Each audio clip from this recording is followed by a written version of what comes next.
मौजों की रवानी है। आए ऋतुराज तो विसार सब काज, कोई मीठी मीठी धुन गुनगुनाने लगी धरती। हंसा के जड़वत जीवन को चेतन चाटा बदल गया।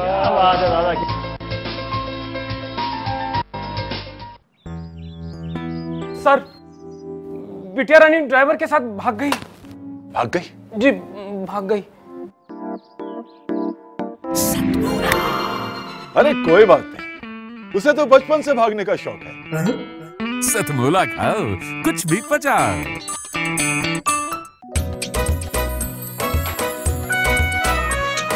हर पल मस्ती और रंगीन विद सतमोला नमकीन, इससे बेटर है नथिंग। सतमोला नमकीन डिफरेंट टेस्ट है बेमिसाल, पनीर भुजिया भी कमाल, इसके टेस्ट के सब शौकीन। हाँ सतमोला नमकीन, सतमोला स्वीट्स एंड नमकीन, इससे बेटर है नथिंग। हाँ सतमोला नमकीन। सीएम साहब, हमारे 30 विधायक अपोजिशन पार्टी में चले गए। अब आप सीएम नहीं रहे।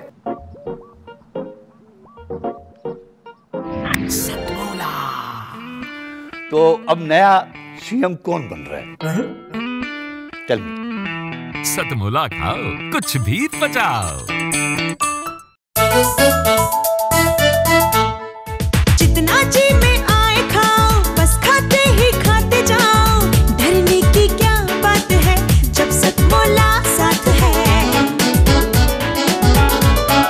टेस्ट है इसका सबसे निराला, हर दिल पर जादू कर डाला। स्वाद स्वाद में जमकर खाया, सतमोला ने खूब बचाया। खाने से डरता है क्या? सतमोला। नमस्कार, सतमोला कवियों की चौपाल में आप सभी दर्शकों का हार्दिक स्वागत है। सतमोला कवियों की चौपाल, आपकी अपनी चौपाल। सतमोला कवियों की चौपाल का परम सौभाग्य है कि हम जिसको बोलते हैं एक वयस्क आयु के अवस्था में पहुंचने के लिए, किशोर अवस्था पार करते करते हम वयस्क होने जा रहे हैं। यानी कि हम 16 साल से 17 साल, 17 से 18वें साल में हम प्रवेश कर चुके हैं। 15 अगस्त 2003 को ये कार्यक्रम प्रारंभ हुआ था और आज हम 18 अगस्त के उसमें हम प्रवेश कर चुके हैं। आज हमारा परम सौभाग्य है कि मेरी एक कल्पना, जिस कल्पना से, परिकल्पना से ये कार्यक्रम प्रारंभ किया था, उसमें मेरी परम इच्छा थी कि मेरे परम पूज्य पिताश्री इस कार्यक्रम में शामिल हो सकें, क्योंकि उन्हीं की प्रेरणा थी ये कार्यक्रम प्रारंभ करने की। लेकिन दुर्भाग्य से कैंसर जैसी एक बीमारी के कारण मैं अंत समय तक उनको इस कार्यक्रम में नहीं ला सका। लेकिन मैं अपने परम पिताजी के परम सखा और मेरे चाचा जी होते हैं डॉक्टर सारस्वतमन मनीषी जी, बहुत बड़े देश के ओज के हस्ताक्षर हैं, आज हमारे कार्यक्रम में हैं। मैं उनका हार्दिक स्वागत करता हूं। सतमोला कवियों की चौपाल आज गौरवान्वित है ऐसी कवियों के एक हमें आतिथ्य करने का मौका दिया है।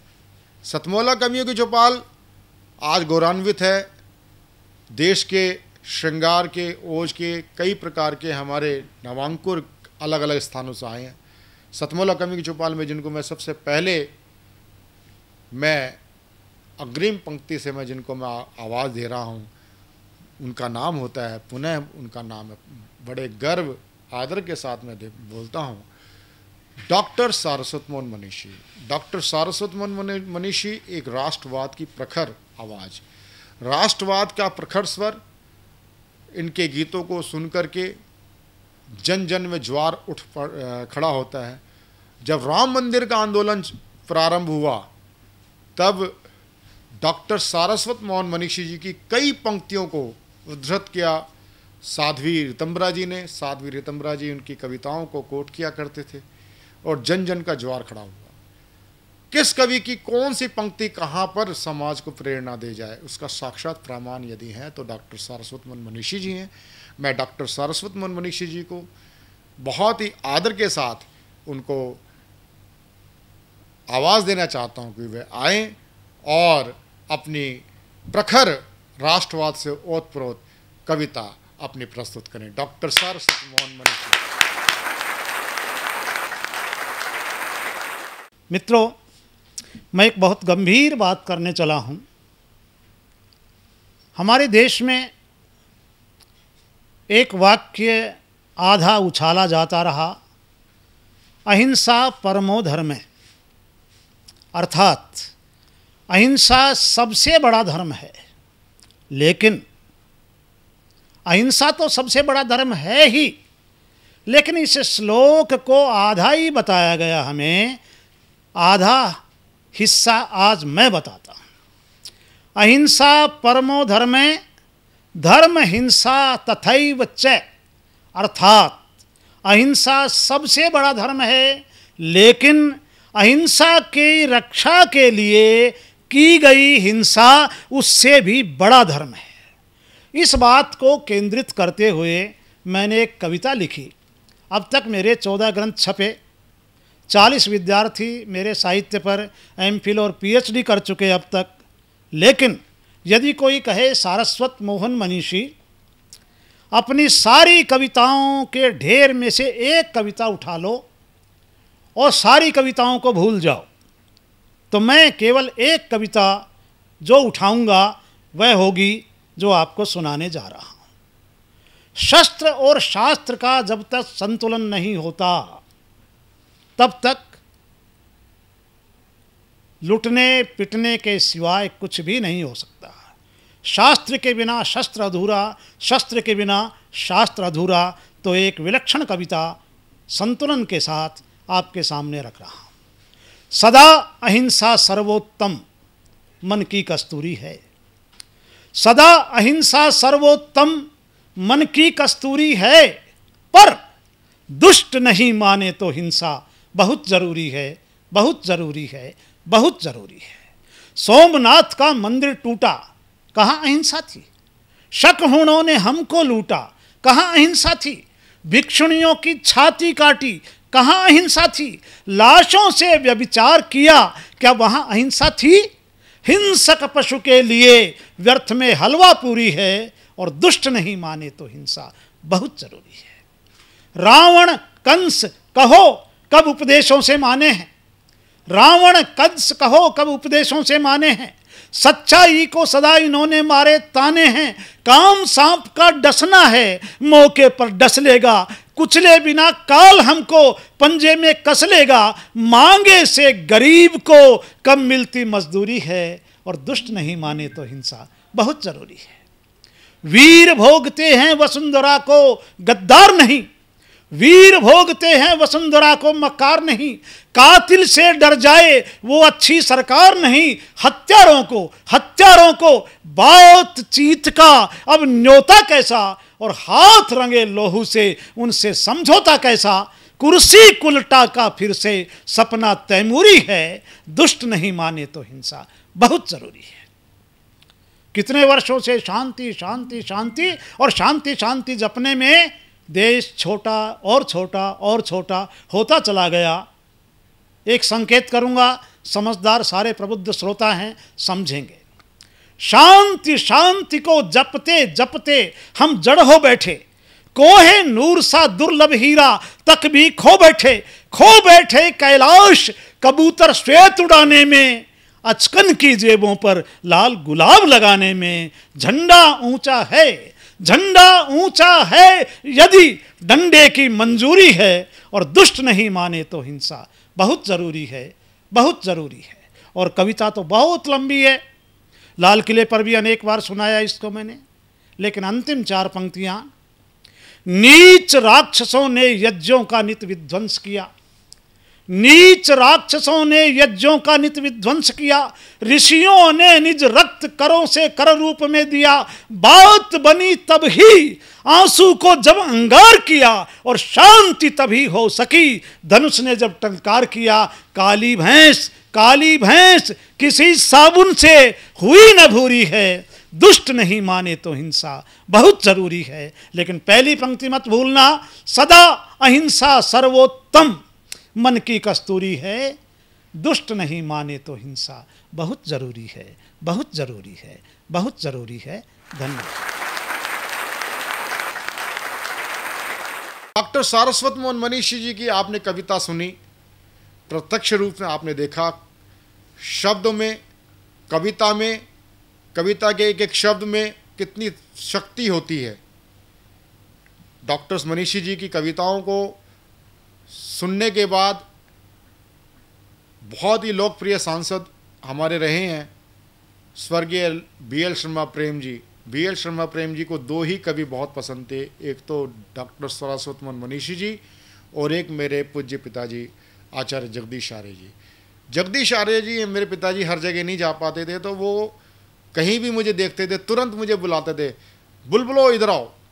मेरा नाम ही उन्होंने बुलबुलो कर दिया था, लेकिन मैं बहुत उस टाइम चिढ़ता था बुलबुलो से, क्योंकि मतलब मैं उस समय कवि नहीं था, मैं केवल पिताजी की कविताओं को सुनता था। यानी कि एक चिढ़ पैदा होती थी, ये बुलबुलो क्या है, बुलबुलो क्या है। लेकिन आज यदि कोई मुझे बुलबुलो कहे तो मुझे गर्व महसूस होगा, क्योंकि उस बुलबुलो गीत ने मेरे पिताजी को एक अंतर्राष्ट्रीय पहचान दी। मैं अब जिस ओज के एक प्रखर और हस्ताक्षर को, क्योंकि ये एक स्वतंत्रता दिवस का अमृत महोत्सव वर्ष चल रहा है, 75वें वर्ष हम मना रहे हैं, उसमें ये ओज का मैं एक और स्वर देना चाहता हूँ नाद द्वारा से। मेरे ही एक मूड का, मेरे ही एक पसंद का एक और राष्ट्रवाद का स्वर जिसको मैं आमंत्रित करना चाहता हूँ, उनका नाम होता है गिरीश विद्रोही। नाद द्वारा से बहुत ही मेरे आदरणीय है, जहाँ जोरदार तालियों के साथ हम उनका स्वागत करें। बीज बो दिए नफरत के और फिर त्योहार किया है। बीज बो दिए नफरत के और फिर त्योहार किया है। यह फूलों सा देश की जिस पर सबने वार किया है, सबने वार किया है। हम भूल गए, हम भूल गए हम पर मुगलों ने अत्याचार किया। अंग्रेजों ने भारत आकर कितने कितने संहार किए।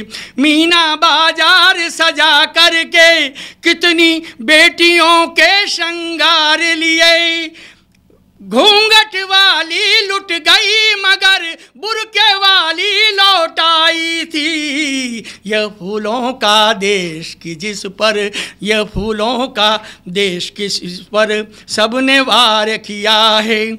अरे आज़ादी मायूस हुई और चौराहे पर पड़ी हुई है। उसके बेटों की नजरें बस कुर्सी पर गड़ी हुई है। कैसी सत्ता, कैसे नेता, इतने ज्यादा ये सदाचारी हैं। जिस धरती माँ ने जन्म दिया ये उसके ही व्यापारी हैं, ये उसके ही व्यापारी हैं, ये उसके ही व्यापारी हैं। हमने अपनी आज़ादी को, हमने अपनी आज़ादी को एक नया मोड़ दे डाला है। चिड़िया के पंख कतर डाले हैं और कौवों को पाला है, और कौवों को पाला है, और कौवों को पाला है। सत्ता के लिए बनाई है, सत्ता के लिए बनाई है। ऐयाशी और भोगी नीति सत्ता के लिए बनाई है। ऐयाशी और भोगी नीति भारत के लिए चाहिए सबको। अब तो ये योगी नीति, वरना तो सारी देख रहे रोगी नीति, वरना तो देख रहे सारे रोगी नीति। जनता की सेवा के बदले, जनता की सेवा के बदले कुर्सी से आंख लड़ी है। इसलिए हमारी आज़ादी खतरे में आज पड़ी है, खतरे में आज पड़ी है। फिल्म, खेल और राजनीति में प्रदूषण फैल गया इतना, पद पैसे और याशी में भारतीय संस्कृति को मार दिया है यह फूलों का देश कि जिस पर सबने वार किया है। यह फूलों सा बीज बो दिए नफरत के, बीज बो दिए नफरत के और फिर त्योहार किया है। यह फूलों का देश के जिस पर सबने वार किया है। अंतिम 4 पंक्तियां सारे देश के नौजवानों से कहता हूं कि तुम उठो वतन के राही, तुम उठो वतन के राही, तुम बड़ो वतन के राही। इतिहासों के पृष्ठों की अब सूख रही है स्याही, सूख रही है स्याही, सूख रही है स्याही। और जो कार सेवक मरे, जो इन विभीषिका में, महामारी में जितने मरे, उनके नाम एक सहज गीत की छंद की 4 पंक्तियां और देता हूं कि एक सूरज उगा है जमी के लिए, एक सूरज उगा है जमी के लिए, जिंदगी पा गए हैं गमी के लिए। दर्द अपना मिले या पराया मिले, आंख सबको मिली है नमी के लिए, आंख सबको मिली नमी के।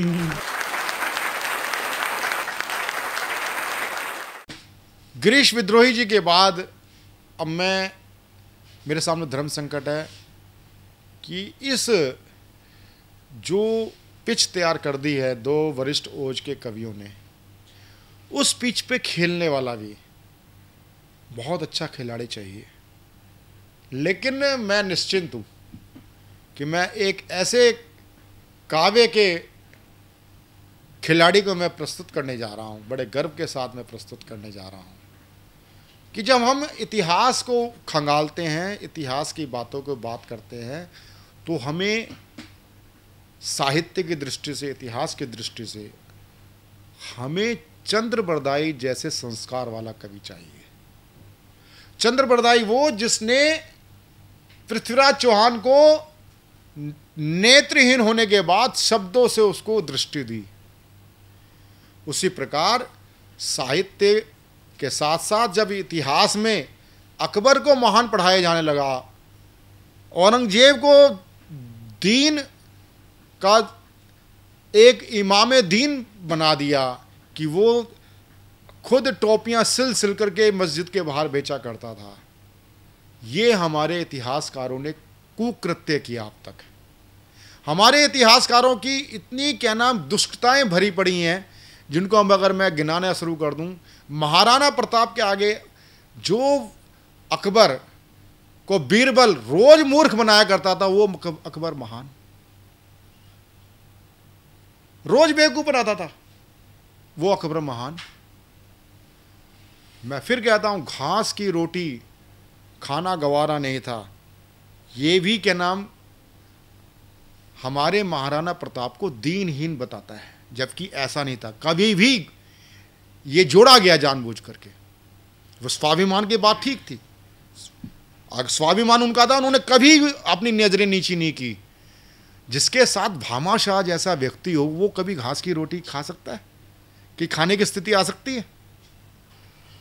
हमारे इतिहास को बिगाड़ा गया। उसी चीज में आज मैं एक ऐसे इतिहासकार की दृष्टि से, साहित्य की दृष्टि से, चंद्र बरदाई परंपरा के कवि और इतिहास दृष्टि से इस कविता को आपको दिल के अंदर जो उतर जाएगी, केवल यहां सिद्ध करेंगे हिंदू और सिख अलग अलग है ही नहीं। ये जो हम कहते हैं नाखून और क्या नाम, हम ये कहते हैं मांस और नाखून का, नहीं, हम सब वैदिक सनातन परंपरा के लोग हैं, केशधारी सहजधारी ये कह सकते हैं, लेकिन हम वही हैं। किस प्रकार सेठ टोडरमल का नाम आता है, सेठ टोडरमल की एक दानवीरता, एक उनका जो धर्मपरायण जो था, जहाँ हमारे सिख गुरुओं ने अपने लाल दीवारों में चिनवा दिए, वहीं जब उनके बलिदान के बाद उनका संस्कार करने की बात हुई तो मुगल शासकों में वजीर खान ने संस्कार करने की जगह नहीं दी, कहा नहीं संस्कार नहीं होने देंगे। उस समय से टोडरमल आगे आए वैश्य समाज शिरोमणि, और किस प्रकार उन्होंने अपना एक जो सही मायने में कहते हैं ना कि भामाशाह के बाद यदि किसी को याद किया जाएगा, इस प्रकार ऐसे ही वैश्य समाज को नहीं कहा जाता। उस गाथा को प्रस्तुत करने के लिए, चंद्रबराई शैली में प्रस्तुत करने के लिए मैं आमंत्रित करना चाहता हूं अपने अनुज भुवनेश सिंघल को। जोरदार तालियों के साथ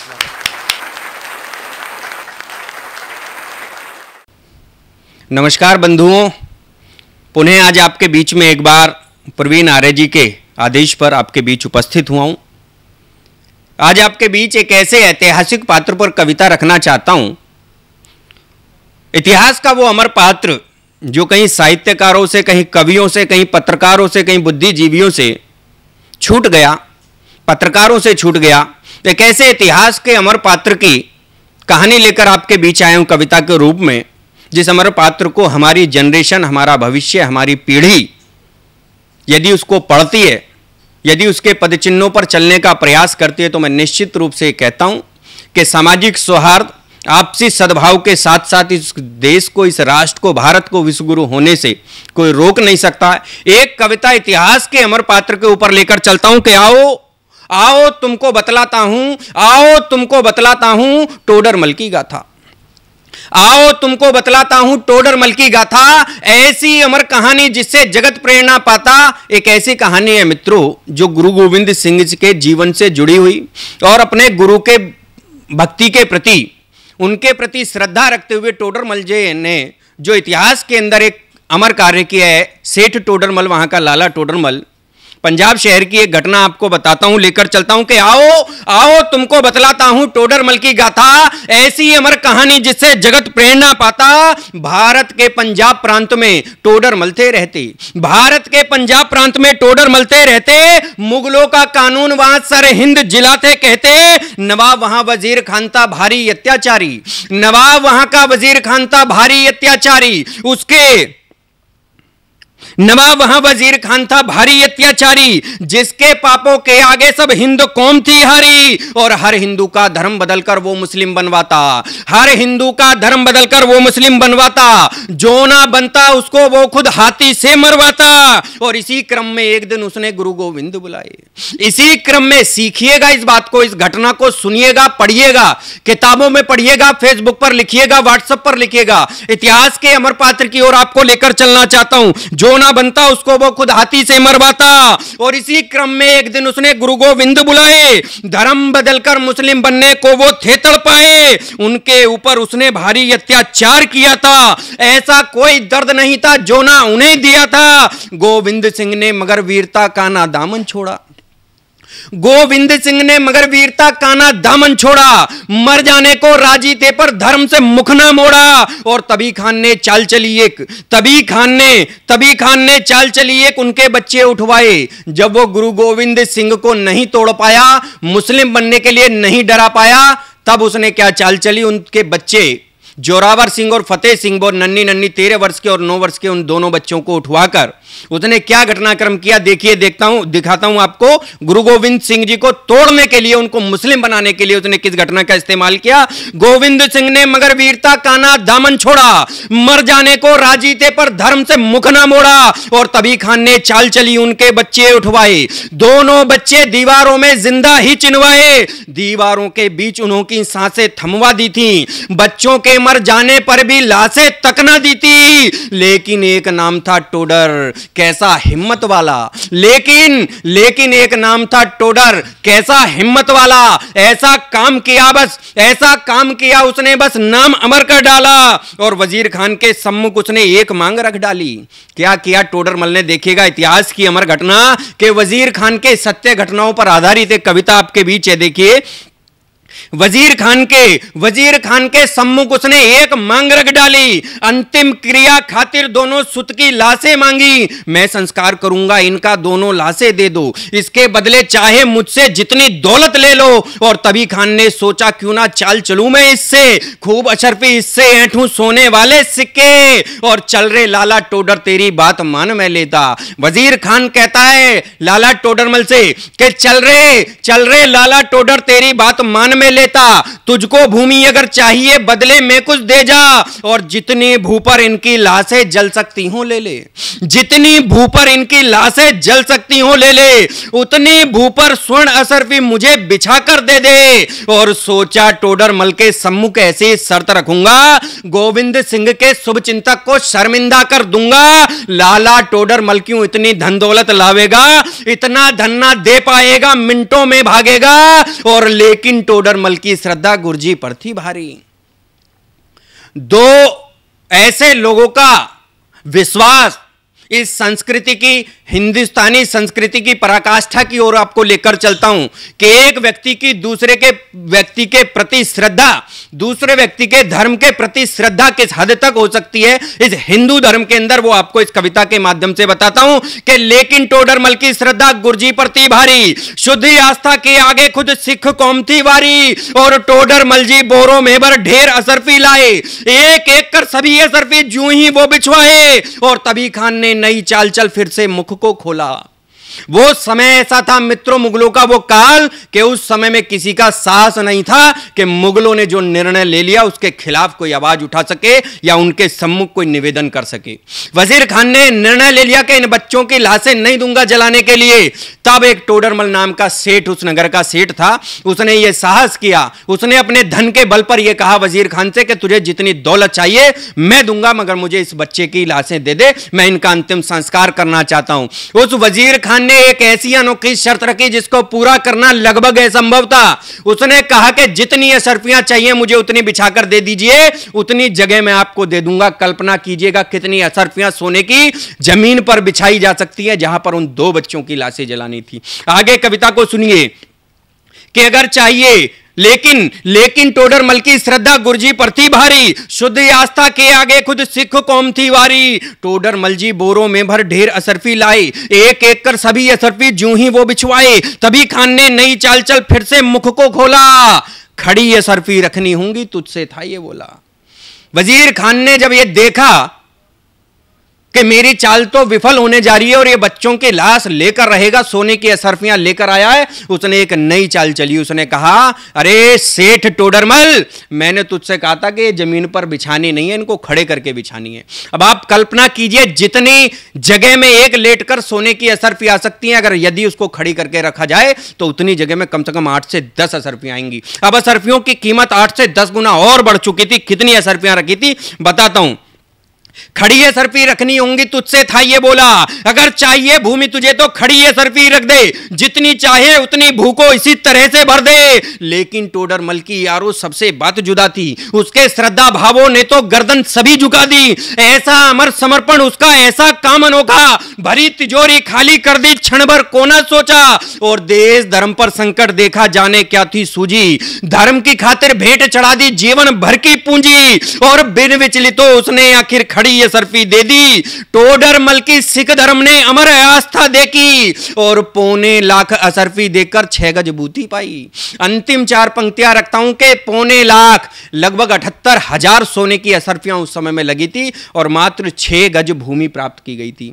विश्व की सबसे महंगी जमीन यदि कहीं खरीदी गई थी तो वो सरहिंद जिले में खरीदी गई थी। वो ये जमीन थी कि अंतिम 4 पंक्तियां कहता हूं, पूरा समर्पण इस कविता का इस कविता का जो सार कहने की कोशिश की अंतिम 4 पंक्तियों में कहता हूं कि 1.25 लाख असरफी देकर 6 गज भूति पाई, 1.25 लाख असरफी देकर 6 गज भूति पाई, जिस पर दोनों साहबजादों जी की चिता जलाई, और कोई भी जो ना कर पाया ऐसा किया कर्म है, कोई भी जो ना कर पाया ऐसा किया कर्म है। और हे टोडर तू अमर रहेगा जब तक सिख धर्म है, हे टोडर तू अमर रहेगा जब तक सिख धर्म है।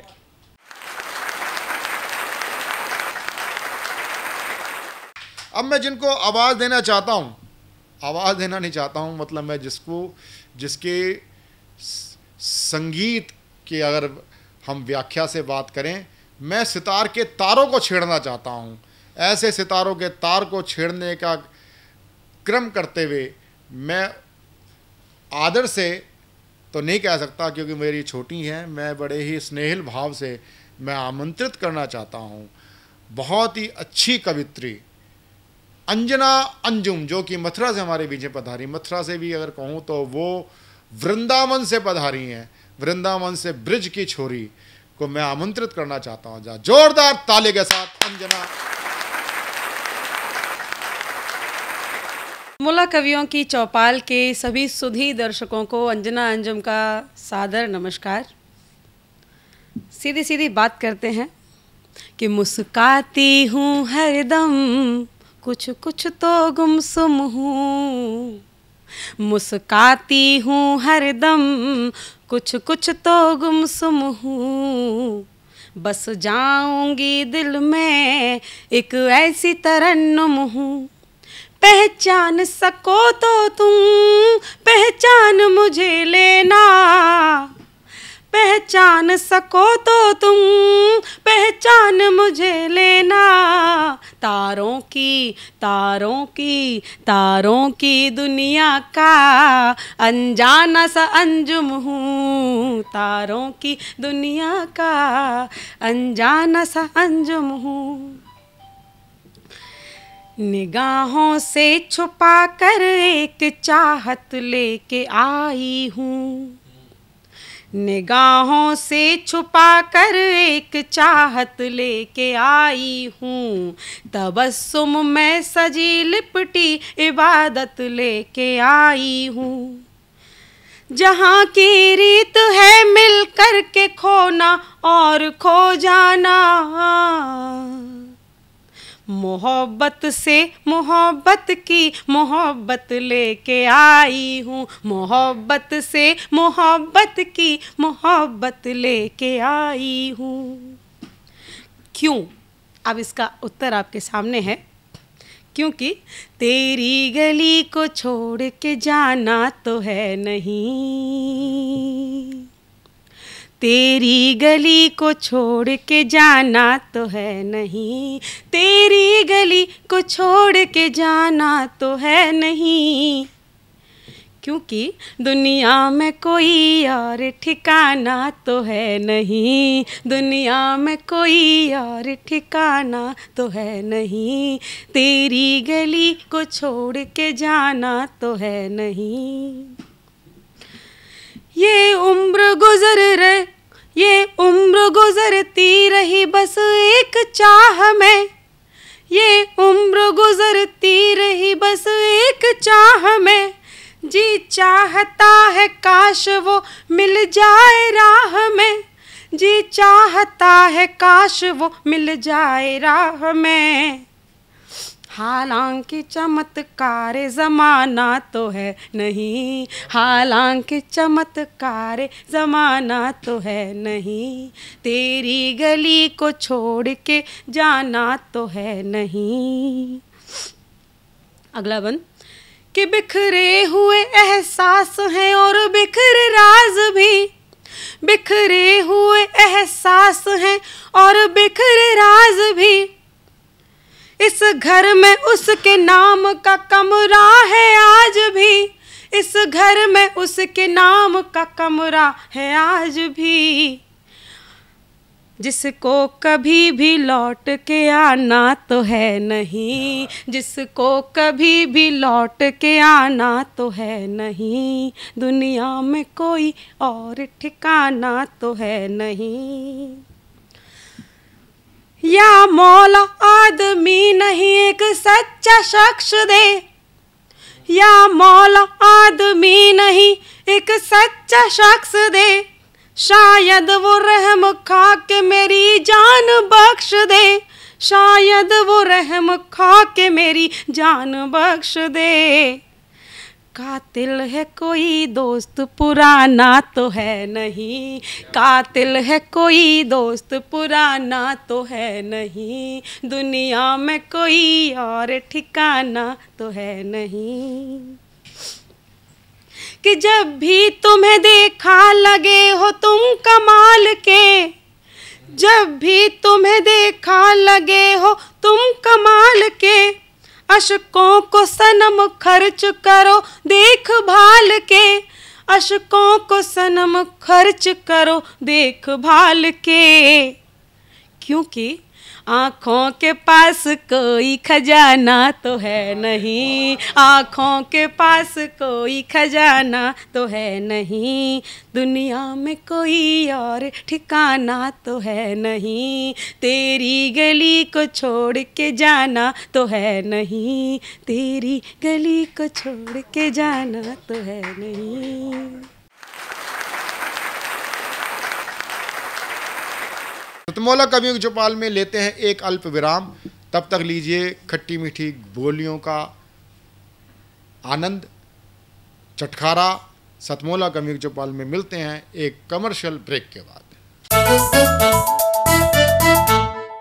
जितना जी में आए खाओ, बस खाते ही खाते जाओ, डरने की क्या बात है जब सतमौला साथ है।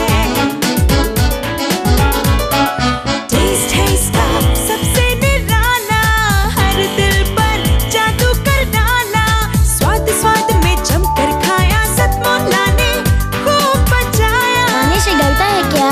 सतमौला। सर, बिटिया रानी ड्राइवर के साथ भाग गई। भाग गई? जी भाग गई।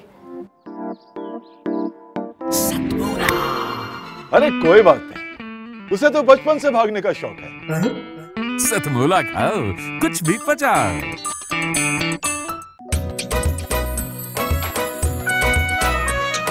हर पल मस्ती और रंगीन विद सतमौला नमकीन, इससे बेटर है नथिंग। सतमौला नमकीन डिफरेंट टेस्ट है बेमिसाल, पनीर भुजिया भी कमाल, इसके टेस्ट के सब शौकीन। हाँ सतमौला नमकीन, सतमौला स्वीट्स एंड नमकीन, इससे बेटर है नथिंग।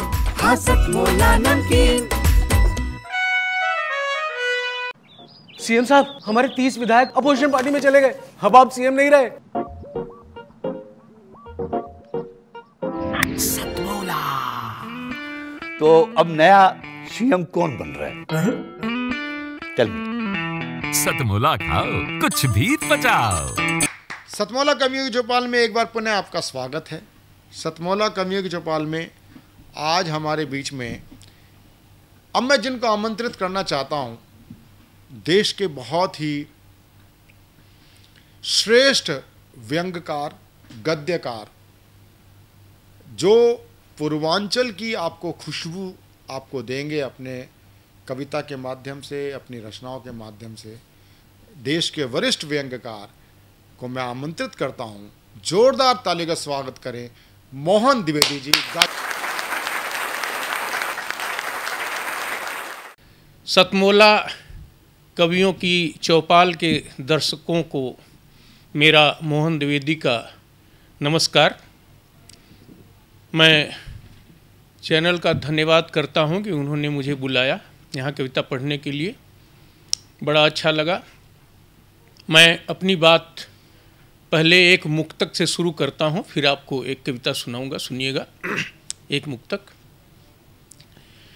बेटा ढोल बहुरिया तान, बेटा ढोल बहुरिया तान, प्यारे बच्चे हुए जवान, प्यारे बच्चे हुए जवान, बेटा ढोल बहुरिया तान, मात पिता सहमे सिकुड़े से, मात पिता सहमे सिकुड़े से, अपना घर तो बना मकान। मात पिता सहमे सिकुड़े से, अपना घर तो बना मकान, फिर भी बाहर सीना तान, राज छुपा कर चले दुकान। फिर भी बाहर सीना तान, राज छुपा कर चले दुकान, अपने तक ही रखना भाई, अपने तक ही रखना भाई, बात फैलती कानों कान, प्यारे बच्चे हुए जवान। बेटा ढोल बहुरिया तान, प्यारे बच्चे हुए जवान। एक मुक्तक और सुनिएगा, उसके बाद रचना सुनाता हूँ। आज विडंबना है कि हम अपने पुराने माता पिता, दादा बाबा नाना, उनसे हमारे बच्चे विरक्त होते जा रहे हैं। तो एक मुक्तक, उसकी माँ ने उसे इस भाव से पाला होगा, उसकी माँ ने उसे इस भाव से पाला होगा, बूढ़ी आँखों का मेरा लाल उजाला होगा, बूढ़ी आँखों का मेरा लाल उजाला होगा, बुरी नज़रों से बचाने को लगाती टीका, बुरी नज़रों से बचाने को लगाती टीका, उसको मालूम नहीं दाल में काला होगा, उसको मालूम नहीं दाल में काला होगा। अब आपको एक छोटी सी रचना सुनाता हूँ इसी संदर्भ में। बूढ़ी आँखें बहरे कान, बूढ़ी आँखें बहरे कान, ढूंढ रही अपनी पहचान, इनको गले लगाए कौन। बूढ़ी आँखें बहरे कान, ढूंढ रही अपनी पहचान, इनको गले लगाए कौन। घर भर खाता मिश्री मेवा, घर भर खाता मिश्री मेवा, माड़ भात का इन्हें कलेवा, तन पर फटा चिथा चिपटा है, ओढ़ें टाट बिछावें लेवा, तन पर फटा चिथा चिपटा है, ओढ़ें टाट बिछावें लेवा, वर्षा की अब कौन चलाए, धूप रोकता नहीं मचान, इस पर छानी छाए कौन। बूढ़ी आंखें बहरे कान, ढूंढ रही अपनी पहचान, इनको गले लगाए कौन। बड़े बड़ों को बहुत छकाया, एक समय इनका भी था, बड़े बड़ों को बहुत छकाया, गुलछर्रे भी खूब उड़ाया, मक्खी भिनक रही है तन पर जिस पर साबुन तेल लगाया, मक्खी भिनक रही है तन पर जिस पर साबुन तेल लगाया, कई दिनों से नहीं नहाया, महक रहा है यह इंसान, इसको अब नहवावे कौन। बूढ़ी आंखें बहरे कान, ढूंढ रही अपनी पहचान, इनको गले लगाए कौन। सुनिएगा। पत्नी भी तो नित्य झिड़कती, यदा कदा ही पास फटकती, बाहर खासा अंदर थूका, बात बात पर इन्हें घुड़कती, सोते पूत पतोहू घर में, सोते पूत पतोहू घर में, याद नहीं कब हुआ बिहान, बोलो उन्हें जगाए कौन। बूढ़ी आंखें बहरे कान, ढूंढ रही अपनी पहचान, इनको गले लगाए कौन। यह बुढ़ा तो बड़ा निखट्टू, जीवन भर का है यह पेटू, यह बुढ़ा तो बड़ा निखट्टू, जीवन भर का है यह पेटू, दिन भर चिल्लाता है पाजी, उल्लू से भी ज्यादा रट्टू। मीठे बोल हुए सपने अब, मीठे बोल हुए सपने अब, दुनिया गूंगी बहरी जान, इनको अब समझाए कौन। बूढ़ी आंखें बहरे कान, ढूंढ रही अपनी पहचान, इनको गले लगाए कौन। सुनिएगा। खैनी को भी रहे न दाम, झुकी कमर और सिकुड़े चाम, हाथ कांपते पांव कांपते और कांपते अंग तमाम, कहाँ लगेगी लाश ठिकाने, कहाँ बना मेरा शमशान, सोच सोच हो जाते मौन। बूढ़ी आंखें बहरे कान, ढूंढ रही अपनी पहचान, इनको गले लगाए कौन। एक छंद सुनिएगा ध्यान से। पेट काट कर बच्चे पाले, तब तो सब थे भोले भाले, पेट काट कर बच्चे पाले, तब तो सब थे भोले भाले, अब मनोयोग से जिन्हें सजाया, वे ही निकले दिल के काले, मनोयोग से जिन्हें सजाया वे ही निकले दिल के काले। अपना घर तो बना मकान, घर और मकान में अंतर देखिएगा। अपना घर तो बना मकान, प्यारे बच्चे हुए जवान, उनको डांट पिलाए कौन। बूढ़ी आंखें बहरे कान, ढूंढ रही अपनी पहचान, इनको गले लगाए कौन। छंद सुनिएगा। आम चूस कर गुठली फेंकी, आम चूस कर गुठली फेंकी, कौन मानता है अपने की। आम चूस कर गुठली फेंकी, कौन मानता है अपने की। तवा गर्म था तब तक सबने अपनी अपनी रोटी सेकी। तवा गर्म था तब तक सबने अपनी, आम चूस कर गुठली फेंकी, कौन मानता है अपने की। तवा गर्म था तब तक सबने अपनी अपनी रोटी सेकी। घूर रहे हैं अब सुनसान, इनका तो बस है भगवान, बिसरे को बहुराए कौन। बूढ़ी आंखें बहरे कान, ढूंढ रही अपनी पहचान, इनको गले लगाए कौन। अगला छंद देखिएगा कि टूटी खाट टाट की छाया, कहाँ गई वह कोमल काया। टूटी खाट टाट की छाया, कहाँ गई वह कोमल काया।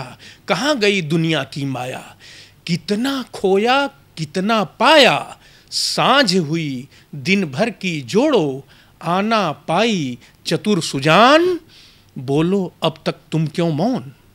बूढ़ी आंखें बहरे कान, ढूंढ रही अपनी पहचान, इनको गले लगाए कौन। और कविता का अंतिम छंद सुनाता हूँ, इसी के साथ अपनी बात समाप्त करूँगा। सुनिएगा।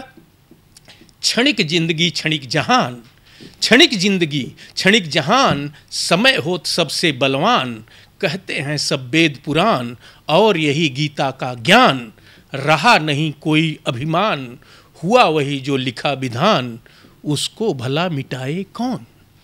बूढ़ी आंखें बहरे कान, ढूंढ रही अपनी पहचान, इनको गले लगाए कौन। धन्यवाद, नमस्कार। और आगे बढ़ते हैं। आगे मैं बुलाना चाहता हूं बहुत ही अच्छी कवित्री गोपाल सिंह नेपाली जी की भतीजी, जिसको हम कहते हैं ना कि कविता एक हमारे रक्त कण के हिसाब से हमारे खून में बसती है। जब नेता का बेटा नेता हो सकता है, वकील का बेटा वकील हो सकता है, इंजीनियर का बेटा इंजीनियर हो सकता है, जरूरी नहीं, जब वो हो सकते हैं, साहित्य का जो क्या नाम एक जो रक्त का संबंध है वो जरूर उबाल मारता है और एक उसमें चलता है। मैं सिद्ध कर सकता हूँ अपने परिवार से। मेरे पड़ बाबा वो भजनिक, जिनको ऋषि दयानंद जी ने स्वयं दीक्षित किया था, अमित चंद जी। हमारे पिताजी देश के प्रसिद्ध आर्य समाज के भजनोपदेशक रहे, कई विदेशों में गए, उसके बाद राष्ट्र कवि बने। उसी परंपरा में मुझे भी विशुद्ध राजनीति से वापस आने को मजबूर कर दिया और आज मैं साहित्य कर्म में लगा हुआ हूँ। तो यही ऐसे कई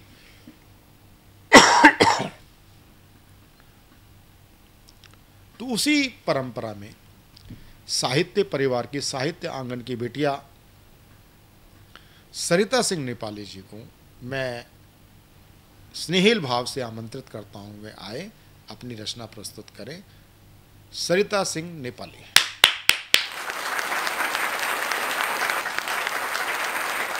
कवि सम्मेलन में है, ऐसा नहीं एक अकेले आदमी को खड़ा कर दिया जंगल में रो रहा है।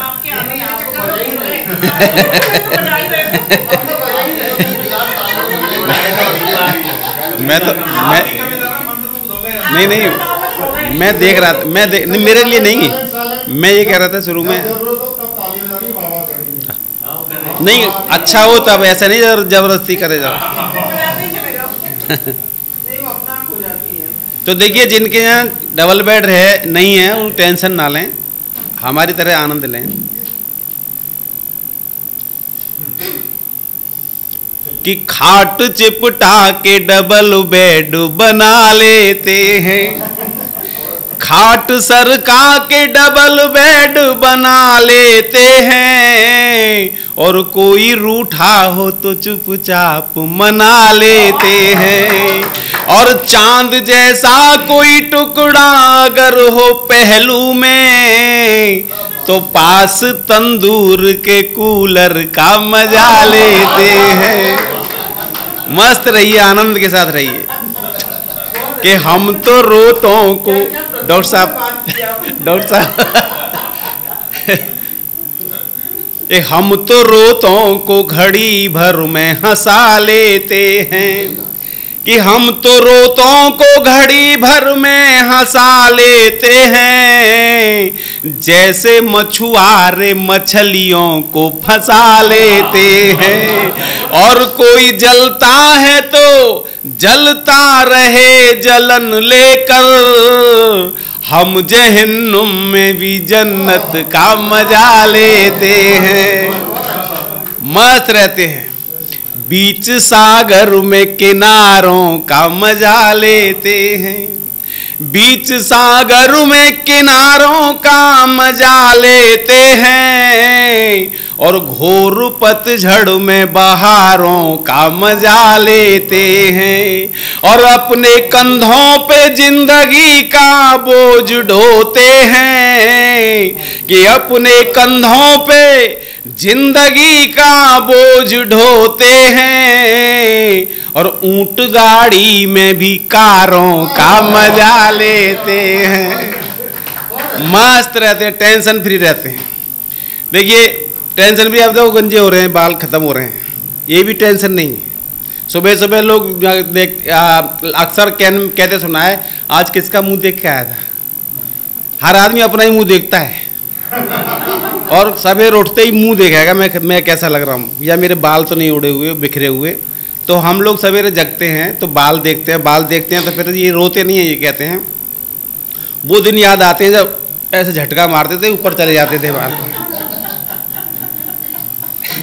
और टीचर इन्हें पकड़ करके जब कूटता था तब और हम मजे आते थे, सारा पढ़ता नहीं है।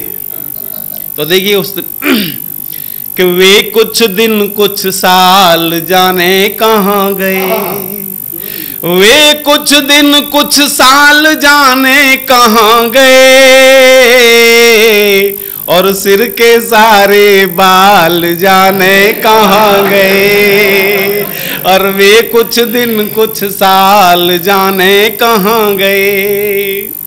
और उन दिनों क्या होता था कि पहले पिच अब तो पिच के लटके दिखते हैं, कि अब तो पिच के लटके दिखते हैं, टमाटरों से गाल जाने कहाँ गए, और वे कुछ दिन कुछ साल जाने कहाँ गए। और लिख लिख अपने नाम दिए थे जो हमको, लिख लिख अपने नाम दिए थे जो हमको,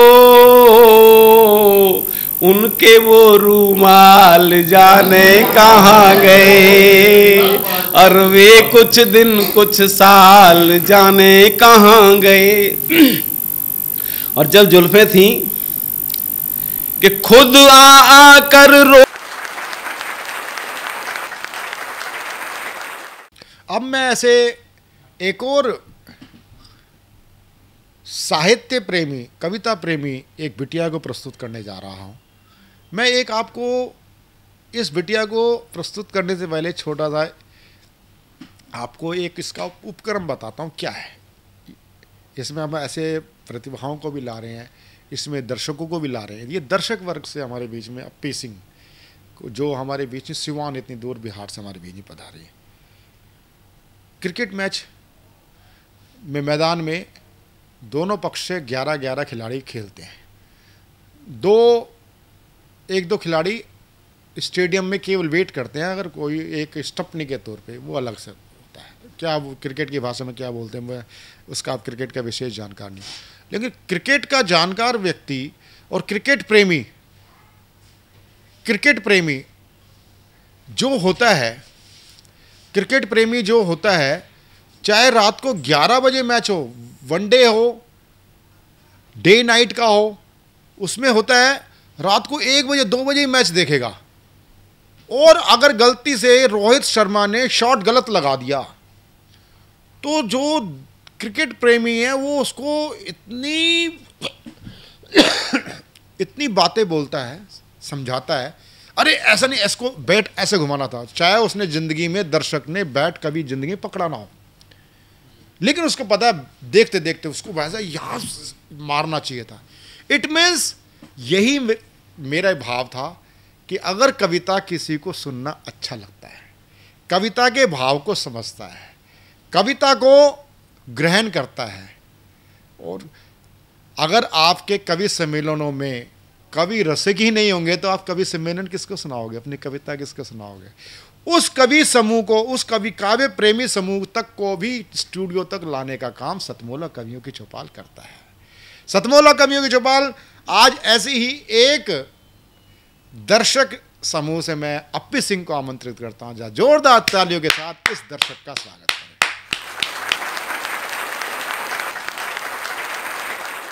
मेरा नाम अप्पी कुमारी है। आप सभी को मेरा प्रणाम और अभिनंदन। आज मैं एक कविता सुनाने वाली हूँ जो माखनलाल चतुर्वेदी जी की लिखी हुई है, पुष्पिकी अभिलाषा। चाह नहीं मैं सुरबाला के गहनों में गुथा जाऊं, चाह नहीं प्रेमी माला में बिंद प्यारी को ललचाऊं, चाह नहीं मैं सुरबाला के गहनों में गुथा जाऊं, चाह नहीं प्रेमी माला बिंद प्यारी को ललचाऊं, चाह नहीं मैं सम्राटों के सौ पे हे हरि डाला जाऊं, चाह नहीं सम्राटों के सौ पर हे हरि डाला जाऊं, मुझे तोड़ लेना वनमाली उस पद पर देना तुम फेंक, मातृभूमि पर शीश चढ़ावे जिस पद जावे वीर अनेक, चाह नहीं देवों के सिर पर चढ़ू भाग्य पर इठलाऊं, मुझे तोड़ लेना वनमाली उस पद पर देना तुम फेंक, मातृभूमि पर शीश चढ़ाने जिस पद जावे वीर अनेक, जिस पद जावे वीर अनेक। धन्यवाद। देखा आपने, इन्होंने माखनलाल चतुर्वेदी जी की रचना सुनाई, अपनी नहीं। हम प्रोत्साहित करते हैं बप्पन का प्यार मुझे भूलना जाना रे, ये आज हमारे गीत हैं। हम अपनी इस युवा पीढ़ी को कहाँ ले जा रहे हैं? हम छोटी छोटी अपनी बच्चियों को पॉप सॉन्ग पे हम डांस करने के लिए कंपटीशन भेजते हैं, नच बलिए में भेजते हैं, पता नहीं कौन कौन से बल्लियों पे फलाना उस पे करते हैं। वहाँ कौन से संस्कार दे रहे हैं? यहाँ पर अगर किसी विशिष्ट वरिष्ठ साहित्यकार की कोई रचना का भी काव्य पाठ करना चाहता है, उसके अंदर संस्कार तो जा रहे हैं कविता के, हम उसका स्वागत करेंगे, आगे इसको उपक्रम बढ़ाते रहेंगे। अब मैं कार्यक्रम के अंत में मैं अपने कार्यक्रम के समन्वयक छोटे अनुज राहुल सिंह को एक श्रेष्ठ रचना के लिए आमंत्रित करना चाहता हूं, जोरदार तालियों के साथ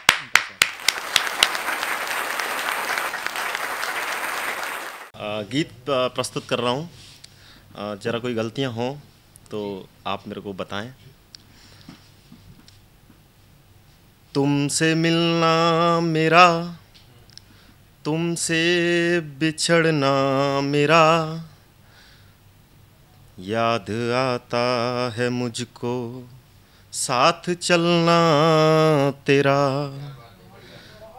तुमसे मिलना मेरा, तुमसे बिछड़ना मेरा, याद आता है मुझको साथ चलना तेरा। तुमसे कहने गया था, तुमसे मिलने गया था, मैंने देखा था तुम भी तो शर्माई थी, मैंने देखा था तुम भी तो शर्माई थी। मौसम था मिलने का, पर तुम घबराई थी, वो गलियां वो सड़कें वो घर भी तेरा, वो गलियां वो सड़कें वो घर भी तेरा, याद आता है मुझको वो बिछड़ना तेरा। वो बिंदिया वो पायल वो कंगन वो काजल, वो बिंदिया वो पायल वो कंगन वो काजल तेरा, याद आता है मुझको वो संवरना तेरा, याद आता है मुझको वो संवरना तेरा। वो यूं ही आना तेरा वो यूं ही जाना तेरा, वो यूं ही आना तेरा वो यूं ही जाना तेरा, याद आता है मुझको वो मुस्कुराना तेरा। वो धुंधला सा चेहरा वो धुंधली सी यादें, वो धुंधला सा चेहरा वो धुंधली सी यादें, याद आया है मुझको वो बदलना तेरा, याद आया है मुझको वो बदलना तेरा। अधूरी कहानी का अधूरी कहानी का वो अधूरा फसाना, कैसे मैं भूलूं वो गुजरा जमाना।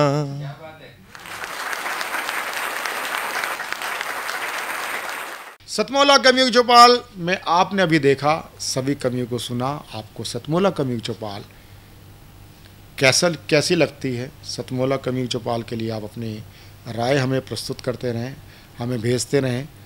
और क्योंकि जब आप हमारे कार्यक्रम के साथ सजीव हमारे साथ संवाद करते हैं, चाहे वो व्हाट्सएप के ज़रिए चाहे आप SMS के ज़रिए, आप जो राय देते हैं, तो ये मान लीजिए कि केवल आपकी राय हमें आप भेज नहीं रहे, उनका हम अनुसरण करते हैं। हम उसको बहुत ही गंभीरता के साथ उसमें हम कुछ परिवर्तन भी करना चाहते हैं और करते हैं समय समय पर। आपके हमें सुझाव मिलते हैं। सतमौला कवियों की चौपाल में आप आना चाहते हैं, काव्य पाठ करना चाहते हैं, और सतमौला कवियों की चौपाल में निरंतर काव्य पाठ करने के लिए आप हमारे आजीवन सदस्य बन सकते हैं। आजीवन सदस्य बनने का मतलब केवल 10 साल का नहीं है, आजीवन का मतलब जीवन पर्यंत। जब तक इस कार्यक्रम का जीवन है, जब तक हमारा जीवन है, तो कार्यक्रम का जीवन है। कार्यक्रम का जीवन है तो आप हमारे निरंतर आप हमारे आजीवन सदस्य के रूप में हमारे कार्यक्रम में आ सकते हैं। वर्ष में 2 बार आप काव्य पाठ कर सकते हैं। आजीवन सदस्य बनने के लिए, काव्य पाठ करने के लिए आप हमसे संपर्क कर सकते हैं। टीवी स्क्रॉल पर चल रहे नंबर 9711182183 9711182183 पर हमें व्हाट्सएप मैसेज के द्वारा, व्हाट्सएप कॉल के द्वारा, नॉर्मल कॉल के द्वारा आप हमसे संपर्क करें। अगले रविवार फिर मिलते हैं एक शानदार एक कविताओं की सतमौला कवियों की चौपाल में। एक बार पुनः आप सभी का मैं आभार प्रकट करता हूँ, आपका हमें इतना विशेष प्यार मिल रहा है। मिलते हैं अगले रविवार सतमौला कवियों की चौपाल। सतमौला कवियों की चौपाल का ये प्यारा सा छोटा सा प्रांगण, आज़ादी की शाम नहीं होने देंगे, वीरों की समाधियों को बदनाम नहीं होने देंगे। जब तक तन में एक बूंद भी गर्म लहू की बाकी है, भारत माता का आंचल नीलाम नहीं होने देंगे। शपथ उठाओ रे, दर्प जगाओ रे, कदम बढ़ाओ रे, हाथ मिलाओ रे, कदम बढ़ाओ रे, हाथ मिलाओ रे, कदम। स्थान भी यही है तो मुझे बड़ा अच्छा लगा। माँ के चरणों में दुश्मन के शीश चढ़ाओ रे, माँ के चरणों में दुश्मन के शीश चढ़ाओ रे। और फिर गाओ, शक्ति रे वजयते, शक्ति रे वजयते, शक्तिरेव जयते, शक्तिरेव जयते। जय भारत माता, जय भारत माता, जय भारत माता, जय भारत माता। जो बोले सो अभय, राष्ट्र धर्म की जय। जो बोले सो अभय, राष्ट्र धर्म की जय। सत्यमेव जयते, सत्यमेव जयते, सत्यमेव जयते, सत्यमेव जयते। वंदे मातरम, वंदे मातरम, वंदे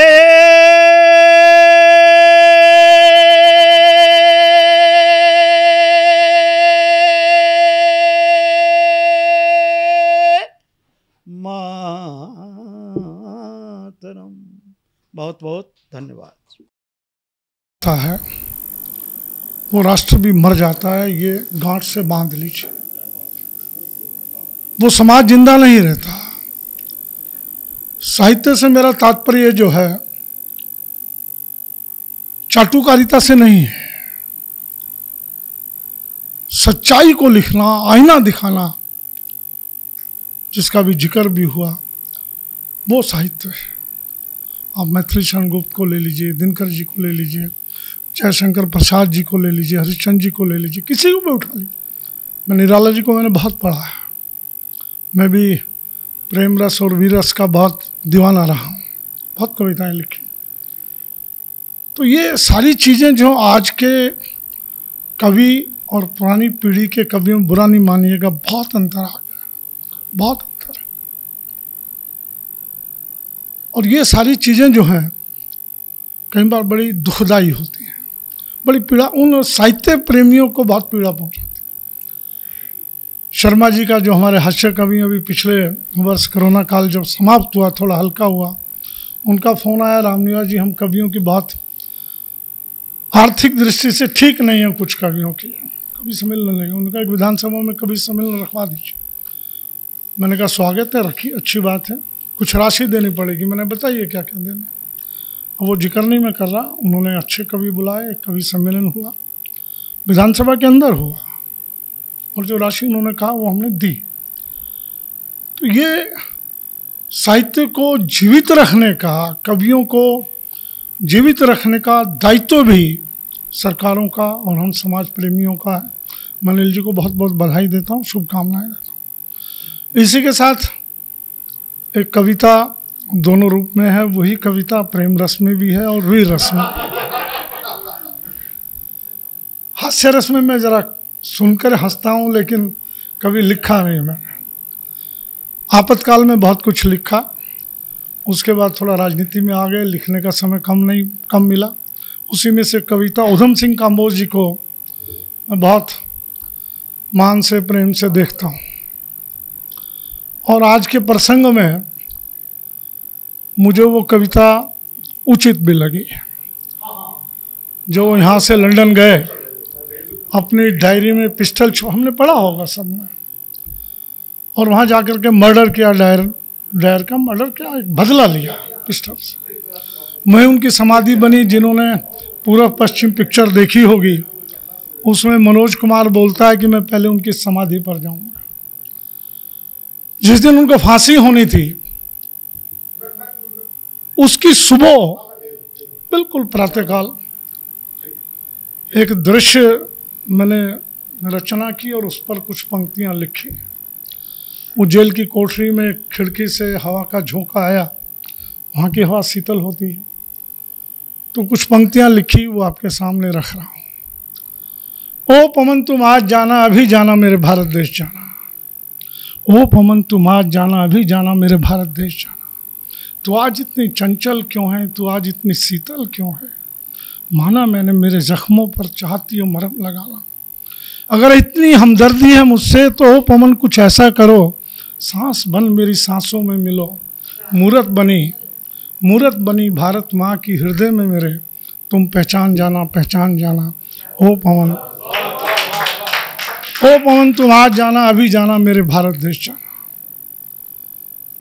इंग्लैंड की हवा है ना, उसको पहचान दे रहे हैं। सागर चरण धोता है उसके, हो नतमस्तक बढ़ जाना पुरी की ओर, अयोध्या भी जाना मथुरा भी जाना, गंगा की शीतलता अपने संग लेती आना। हाँ, जलियांवाला बाग जाना न भूल जाना। कल्पना कर लें हम लोग सब अयोध्या मथुरा माया काशी काशी ये सब कुछ करते हैं, हम अपना कितना अपने बच्चों को लेकर जलियांवाला बाग जानते हैं। राष्ट्र का सबसे बड़ा अगर मंदिर है, राष्ट्रवाद का सबसे बड़ा मंदिर जलियांवाला बाग है। अमृतसर चले जाएंगे लेकिन फिर भी जलियांवाला बाग नहीं जाएंगे, स्वर्ण मंदिर चले जाए लेकिन वहाँ नहीं जाते। ये बड़ा पीड़ादायक है, बहुत पीड़ादायक। हाँ, जलियांवाला बाग जाना न भूल जाना, ओ पवन तुम आज जाना अभी जाना, मेरे भारत देश जाना। अंतिम पंक्तियाँ, बस कार्य इतना कर तुम लौट आना, बस कार्य इतना कर तुम लौट आना, फिर तुम्हारी चंचलता और शीतलता में महक मेरे देश की आई। कण कण तुम्हारा पवित्र होगा, सांस बन पुनः मेरी सांसों में मिल जाना। ऐ मेरी सांसों बस फिर तुम हमेशा के लिए रुक जाना, हमेशा के लिए रुक जाना। ओ पवन तुम आज जाना अभी जाना, मेरे भारत देश जाना। बहुत बहुत धन्यवाद प्रवीण जी, आप सबका अच्छा लगा। और मैं प्रार्थना कर रहा हूँ कि जब भी कभी इस ढंग की चौपाल हो, राजनीति से हटकर हमको बैठने का भी अवसर मिले, और मैं प्रार्थना करूँगा कभी विधानसभा में आइए। विधानसभा हमारी इस वक्त तो राजनीति का अखाड़ा कम है, देश प्रेमियों का अखाड़ा ज़्यादा बनी हुई है। आपको वहाँ लगेगा नहीं कि हम किसी विधानसभा में आए।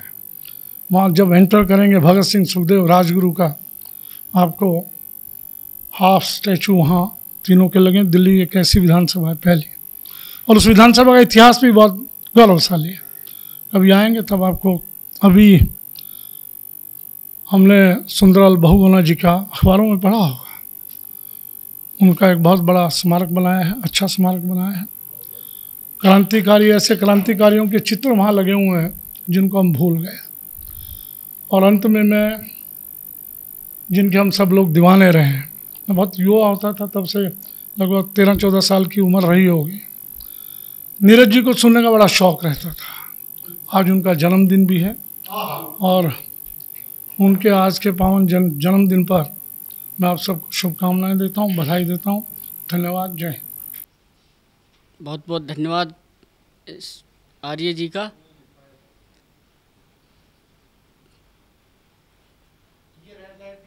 अच्छा अच्छा, आज बहुत सौभाग्य की बात है कि हमारे बीच में सतमोला कवियों की चौपाल में श्री रामनिवास गोयल जी, दिल्ली विधानसभा के अध्यक्ष, और श्री महेंद्र गोयल जी विधायक जी आज हमारे साथ उपस्थित हैं। ये हमारे लिए बहुत ही गर्व का विषय है। दोस्तों, आज मुझे विश्वास नहीं होता कि 18 साल पहले जब प्रवीण आर्य जी मेरे पास आए कि इस तरह से कोई कवियों का सम्मेलन का प्रोग्राम करना चाहते हैं, तो उस समय मुझे ये विश्वास ही नहीं था कि ये प्रोग्राम इतना सक्सेस होगा और ये 18 साल पूरे करेगा अपने। और मैं उनकी बात से बिल्कुल सहमत था कि ये जो कवि है हमारे भी जो हैं हमारे, ये एक हमारी धरोहर है हमारे समाज की। आज जो कल्चर हमारा दिन पे दिन बदलता जा रहा है, अगर हमने कवियों को वो प्रोत्साहन, वो इज्जत नहीं दी, तो धीरे धीरे छवि हमारी, ये सभ्यता हमारी ख़त्म हो जाएगी। लोग जानेंगे भी नहीं कि भाई वो क्या कवि सम्मेलन क्या होता है, कवि क्या होते हैं। तो मेरा मानना है कि हम लोगों को उनको पूरा मौका मिलना चाहिए, पूरी इज्जत मिलनी चाहिए। उसी उद्देश्य के अंदर सतमोला हमेशा अग्रसर रहा है। सतमोला कवियों की चौपाल को आज 18 साल हो गए हैं, और हर साल दशहरे पे हम लोग बालाजी रामलीला कमेटी में एक बहुत बड़ा कवि सम्मेलन करते हैं सतमोला कवियों की चौपाल का, और उसमें जाने माने कवि आते हैं। और मुझे लगता है दिल्ली का शायद सबसे अच्छा कवि सम्मेलन में वो अपना जगह बनाता जा रहा है। और ये बड़े गर्व का विषय है कि इस सतमोला कवियों की चौपाल में करीब 15,000 से ज़्यादा कवि अपना योगदान दे चुके हैं। और मैं आने वाले टाइम, आने के लिए जो नए कवि हैं उन सबको भी इस स्टेज पे आमंत्रित करता हूं कि वो आएँ और अपनी योग्यता को प्रकट करें। धन्यवाद। सतमोला कवियों की इस चौपाल में जितने भी कवि बंधु, साहित्यकार बंधु आज यहाँ आए हैं, मैं उनको उनका अभिवादन करता हूँ, उनको नमन करता हूँ। प्रवीण आर्य जी का ये जो प्रयास, सुंदर प्रयास, सतत वर्षों से चल रहा है, मैं इसका एक साक्षी हूँ। नवअंकुर कवियों को जो ये मंच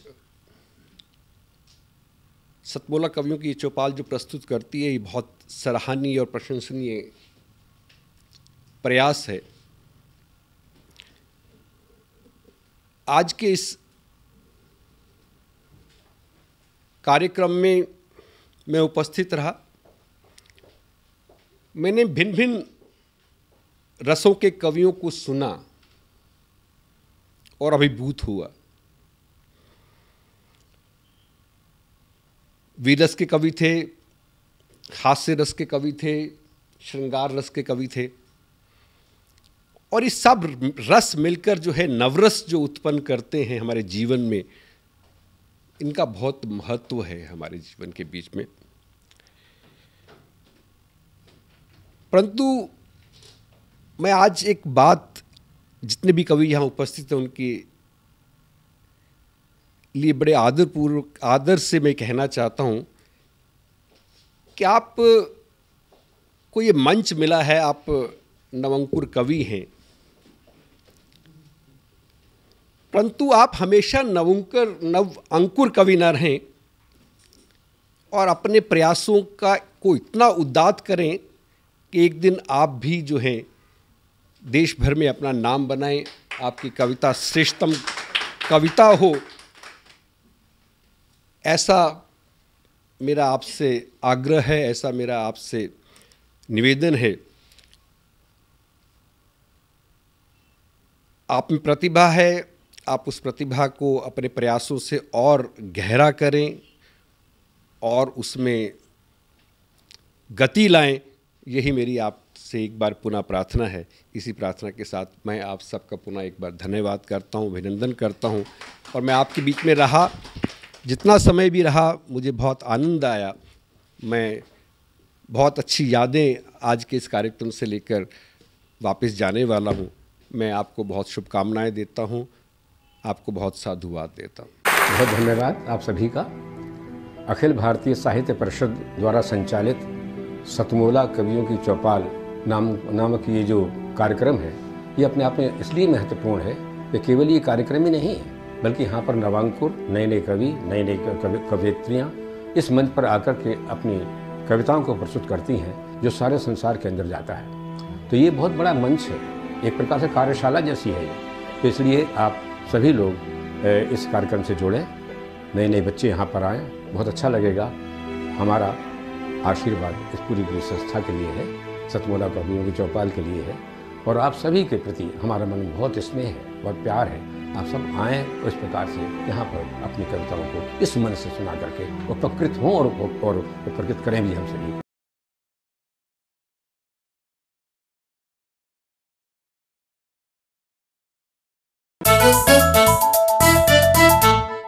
जितना जी में आए खाओ, बस खाते ही खाते जाओ, डरने की क्या बात है जब सतमोला साथ है। टेस्ट है इसका सबसे निराला, हर दिल पर जादू कर डाला, स्वाद स्वाद में जमकर खाया, सतमोला ने खूब बचाया। खाने से गलता है क्या? सतमोला। सर, बिटिया रानी ड्राइवर के साथ भाग गई। भाग गई? जी, भाग गई। अरे कोई बात नहीं, उसे तो बचपन से भागने का शौक है। सतमोला खाओ, कुछ भी पचाओ।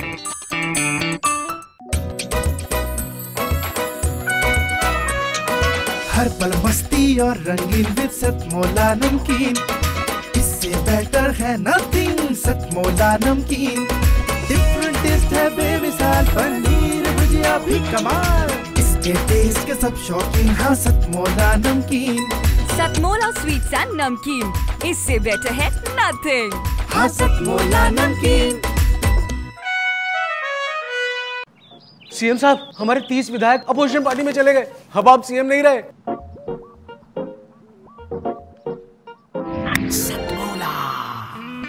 तो अब नया सीएम कौन बन रहा है? चल सतमोला खाओ, कुछ भी पचाओ।